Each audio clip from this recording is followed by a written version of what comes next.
রাধে রাধে। ওম নমো ভগবতে বাসুদেবায়।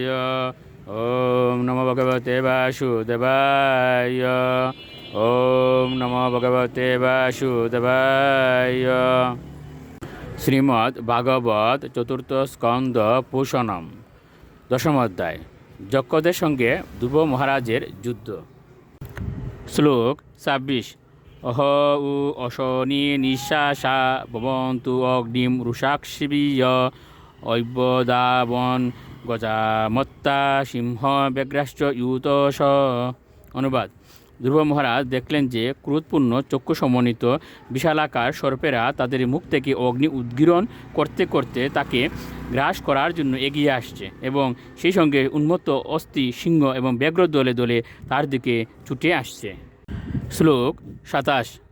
সমুদ্র উর্মি বীর ভীম প্লাবয়ন সর্বত ভুবম আশসাদ মহারাদ কল্পান্ত ইব ভীষণ। অনুবাদ। তারপর ভীষণ মূর্তি সমুদ্র যেন প্রলয়কালীন ভয়ঙ্কর রূপ ধারণ করে প্রবল তরঙ্গ সহযোগে সারা বিশ্ব প্লাবিত করতে করতে ভীষণ গর্জন করতে লাগল। শ্লোক ২৮। এবং বিদান্য নেকানি ত্রাসনান্য মনসিনাম শ্রীজুস্তিগ্ম গতয় আশুয়া মায়াসুরা। অনুবাদ। আসুরিক যক্ষেরা স্বভাবতই অত্যন্ত ক্রূর এবং তাদের আসুরিক মায়ার দ্বারা তারা অনেক আশ্চর্যজনক ব্যাপার সৃষ্টি করে অল্পজ্ঞ ব্যক্তিদের ভয় দেখাতে পারে। শ্লোক ২৯।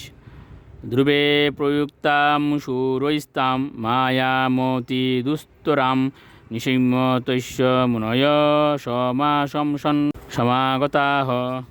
অনুবাদ।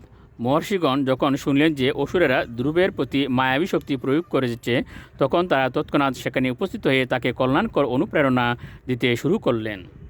শ্লোক ৩০। মুনয় উচু উত্তান পাদ ভগবান স্তব সাঙ্গদনা দেব শিনু তব ন তার্তি অর বিপক্ষান যৎনাম দেয়ম বিদায় নিসিম্য চাদ্দা লোকে অঞ্জসা তরতি দুস্তর মঙ্গ মৃত্যুম। অনুবাদ।